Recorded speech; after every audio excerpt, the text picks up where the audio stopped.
well, good to be with you. And I want to hear from the president tonight, and I know I'm not going to be disappointed that part of having a robust democracy is freedom for all.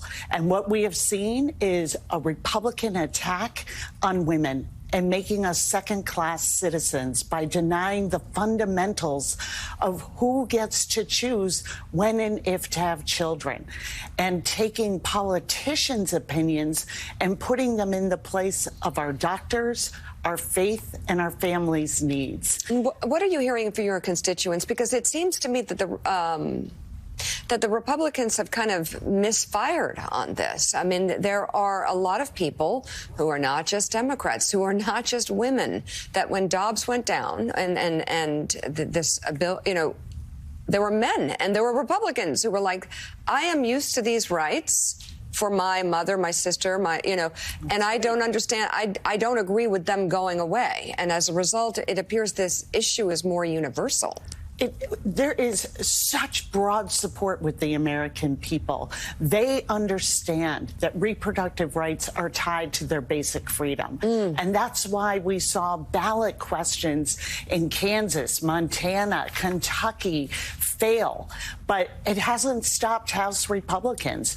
One of the first bills they put on the floor was further restrictions on women's right to reproductive justice.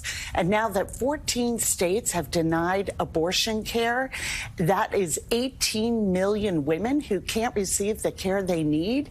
We are seeing those effects in very real life and death situations. Yeah. This has huge implications for women's health and for women's place in our economy. And they're doubling down. Let me talk to Dr. Hamlin here, who one of those states is Mississippi. You worked at Jackson's Women's Health Organization, and you no longer can travel to give care to patients in Mississippi because of Dobbs. Tell me, first of all, what your reaction was to that, what you're hearing from potential patients, and now what you're doing to try and continue your work.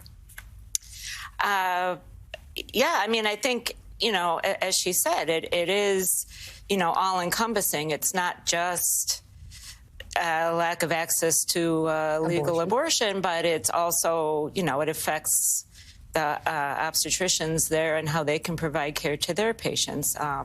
It affects how you manage a miscarriage. I mean, it really affects, you know, all of women's health care.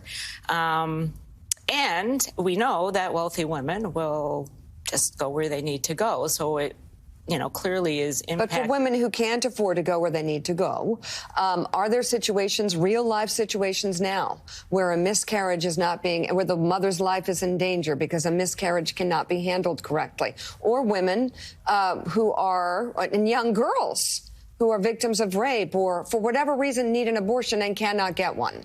Oh, absolutely.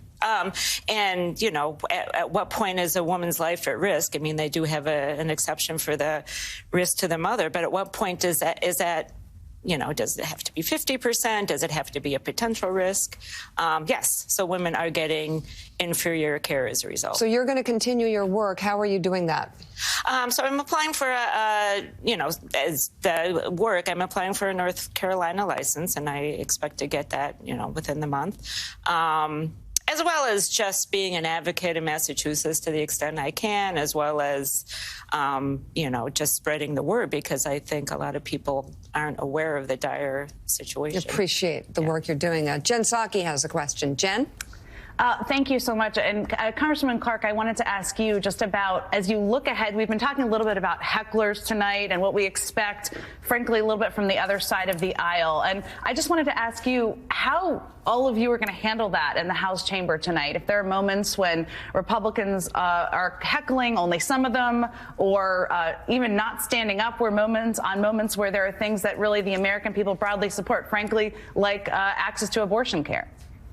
You know, we're going to continue to be the caucus, the members of Congress that take this seriously. We are on Team American People. And I think you can see from the chaos that was around the speaker's race that we are going to be there. We are going to continue to fight for women, for reproductive justice, for an economy that works for everyone.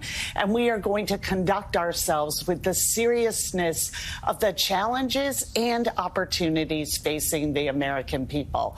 And we're going to let the other side do what they feel they need to do. And I think you can see from the first 5 weeks of the majority that we have been seeing bills that are political stunts and not helping move the agenda forward. And so tonight with my guest, Dr. Hamlin, we are reminding people that this is the Republican House majority that voted against codifying Roe, that voted against access to birth control, that voted against the right to safely travel across state lines to receive health care. If that isn't chilling, I don't know what is. And we are going to continue to fight for great jobs, lowering costs, and saving our planet, and making sure that freedom isn't an abstract, but applies to every single family and woman in this country.